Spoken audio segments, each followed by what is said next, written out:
So and so. So listen, Joe McElderry might be the only human being on planet Earth who can link opera with skiing. And it's been quite a year for him. It's been hectic. It's been busy but fun. I've had a very, very intense schedule this year, but I'm not complaining. I've had a great time. And how? Because obviously, people won't probably realise this, but performing and being on the road a lot takes a lot of physical effort, as well as obviously the concentration to learn everything and whatnot. How do you keep in shape for it all? Well, it's funny, somebody asked me this the other day, and the schedule that I'm on at the minute, I should be really tired. But I'm not. So I'm kind of not complaining about it. I'm kind of just I'm just rolling with it. So it's been I think this year has probably been one of the most intense years that I've ever done in terms of schedule-wise. Probably since X Factor, and I've been on some crazy schedules, but it's been full on. But I suppose I do a bit of exercise, I do a little workout every day, I try and eat healthy, I try not to drink too much alcohol, just the basics really. And I'm a stickler for getting enough sleep. I make sure that I get proper amounts of sleep, which maybe that's why I'm not tired. That's a good thing. I think there's a lot of us that don't get enough sleep. I, for one, am included in that list for sure. But I guess it helps massively when you do something that you enjoy, you thoroughly enjoy. You don't do it for any other reason than you have a pure love for it, don't you? Yeah, 100%. And in the grand scheme of things, as I always say, I sing and dance on stage for 2 hours every night. It's not rocket science. I'm not saving lives. It's supposed to be fun and light-hearted, and so I realise there are a lot more serious, hard, and emotionally draining jobs in the world than my job. So I'm lucky to have this job as well, which is certainly, I'm very appreciative of all of the opportunities I have. I just enjoy them. Absolutely, and the thing is, you've had a long journey that hasn't really stopped for the last, I'd say, is it 8 years now? Yeah, it's 8 years this year. 8 years, and is there any sort of signs for you that sort of say, what, maybe I'll take a little breather, I'll take some little personal time off, because imagine being on the road quite a lot, you miss friends and family, or do you get a chance when you're on the road and when you're doing different projects to, have some time out and catch up with them, or do they come on the road with you? Yeah, sometimes they come on the road. Like my friends will come on their holidays. Sometimes they'll book a couple of days off work or whatever, and drive somewhere and meet us, and then jump on the bus with us. Or they'll come and stay in a hotel with us for a few days if I'm somewhere stationary.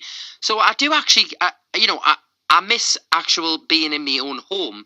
But in terms of actually seeing family and friends, I see them quite a lot. My mum and family kind of work with me a lot and travel with me a lot. So it's actually not that bad. I actually get to see people quite more so than you would think, actually. Yeah, absolutely. Now, you're clearly not as afraid of a challenge, trying something a little bit different, going from X Factor to pop star to opera star, for those who might not have seen you on that, and of course you won, and then going on to something completely different. I think you may be the only human, Joe, that can link opera to ski jumping. And yeah, I mean, the jump was certainly an experience. I wasn't even supposed to be a part of that show. I was on holiday skiing with my family, and they saw that I was out there and I had a bit of time off, and they basically needed somebody who could ski quick to step in, because so many people were getting injured that they'd run out of people to use on the show. So I kind of came in last minute and just was thrown in at the deep end. But what an experience it was, just being in Austria for a month, filming a TV show, the scenery, all of them experiences of the sports that we got to do was absolutely ridiculous. I mean, terrifyingly dangerous, but somehow I kind of managed to be a bit unfazed by that. I don't know how. Is it something that you've considered doing before television, or was it just that chance sort of scenario, you being there, them sort of arriving, seeing you? Basically, a producer of the show, who I worked with on X Factor, was out there, and she seen on my Instagram or Twitter or something that I was on holiday, and they were having an absolute crisis meeting, I think, about the fact that they'd run out of people because people were getting. It's a dangerous show, I mean, skiing's dangerous, full stop.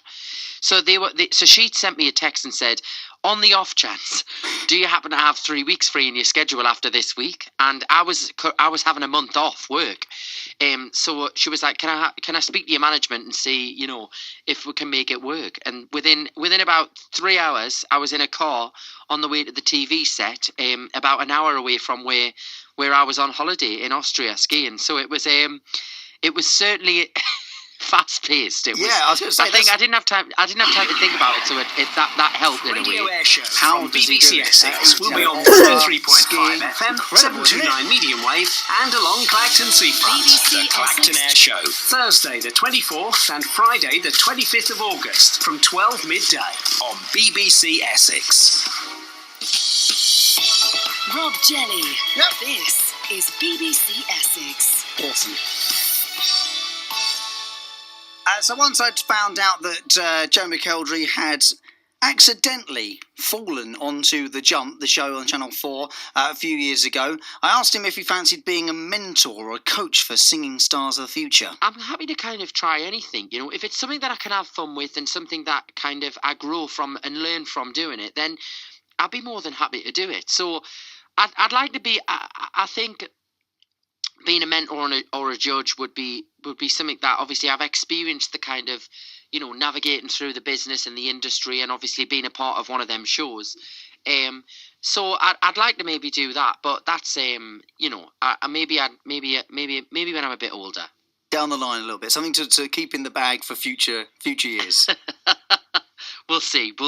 Yeah, you're clearly a fan of performing, though, Joe, and that goes to show with the list of things that you performed in Cinderella, The Who's Tommy, and of course the show that you're coming to Southend with in a few weeks' time, Cliff's Pavilion, Joseph and the Amazing Technicolor Dreamcoat. Now, before we sort of chat more about that, do you have a list of shows that you would really like to do? Do you know?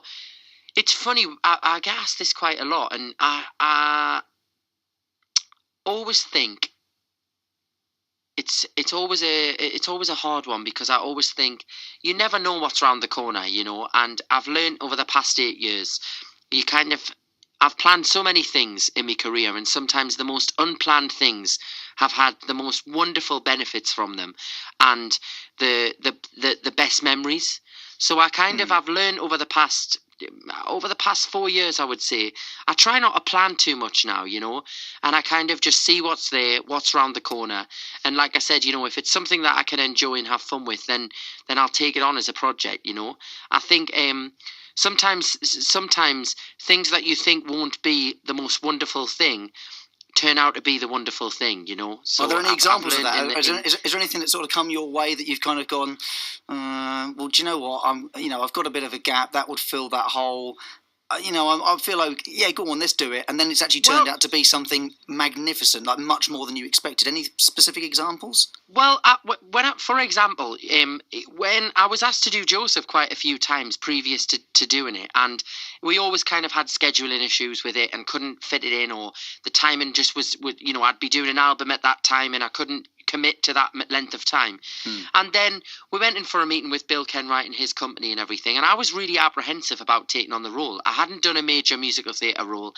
I hadn't been in that arena of kind of criticism and you're standing alongside a lot of people who've trained for years and years and years in performing arts colleges, and I hadn't done that either, so I was really apprehensive about taking on such a big iconic role, and I knew I would enjoy it and I knew I would have fun with it and I would make it the best, I would make the best out of the situation, but I didn't realise that it would be what it was for me when I got there, and it's brought so much happiness to me over the past, on and off. I've been doing it for nearly a year and a half now, and I never imagined. I knew it would be good, but I never imagined it would be what it has been for me, if that makes sense. That's absolutely. one of them.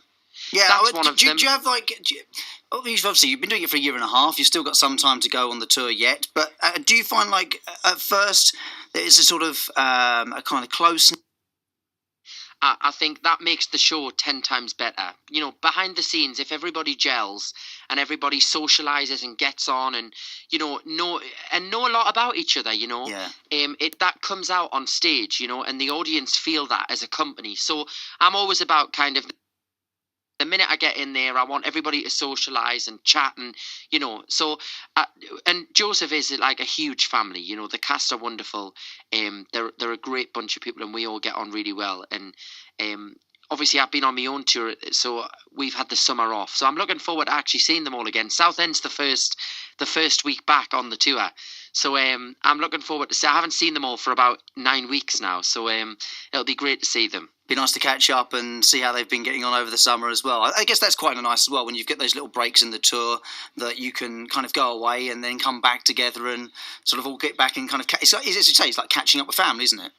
Yeah, 100%. You know, and the thing that Joseph is just such a great musical. You know, the music, the story. It's such a happy. It has such a happy like positive feeling about it. You know, although that there's bits in the story are, you know, sad and there's emotional bits in the story, it has that people just come to that show and just want to have the best night ever. I've never, you know, it has a connection with the audience that I've never seen it with anything else. It's a really powerful thing.